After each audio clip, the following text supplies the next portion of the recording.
Pedagogy అనేది సిడిపికి కొద్దిగా సంబంధం లేకుండా మన బోధనా శాస్త్రం ఏదైతే మెథడాలజీ ఉందో దానికి రిలేటివ్గా మనకు కనపడుతూ ఉంటుంది. దీని నుంచి కూడా మనం 9 నుంచి 12 బిట్లు కొన్ని సెషన్లో చూస్తూ ఉన్నాం.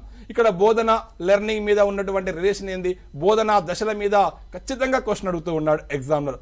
అదేవిధంగా ప్రత్యేక అవసరాలు గల పిల్లలు, బోధనా పద్ధతులు, పాఠ్య ప్రణాళిక నిర్మాణ సూత్రాలు, క్లాస్ రూమ్ నిర్మాణ లీడర్షిప్, మంత్రణం మార్గదర్శకత్వం, జాతీయ పాఠ్య ప్రణాళిక, విద్యా హక్కు చట్టం, బాలల హక్కులు. అయితే ఇక్కడ బాల హక్కుల్లో లాస్ట్ ఇయర్ మనం ఒక విషయాన్ని గుర్తుపెట్టుకోవాలి. అంతకుముందు మనం చూసినప్పుడు బాల హక్కుల్లో కేవలం చైల్డ్ రైట్స్ అంటే ఏంది, యుఎన్ఓ ఎప్పుడు ఇచ్చింది, ఇండియన్ కాన్స్టిట్యూషన్లో చైల్డ్ రైట్స్ ఏముండే అవే చూసాం. కానీ మొన్న ఎగ్జామ్లో లాస్ట్ ఎగ్జామ్లో పోక్స్కో యాక్ట్ అడిగాడు. మొన్న ఎగ్జామ్లో 2006లో వచ్చినటువంటి చైల్డ్ మ్యారేజ్ ప్రొహిబిషన్ యాక్ట్ మీద ప్రశ్న ప్రతి సెషన్లో అడిగాడు. అది కూడా మనం చూసుకోవాలి.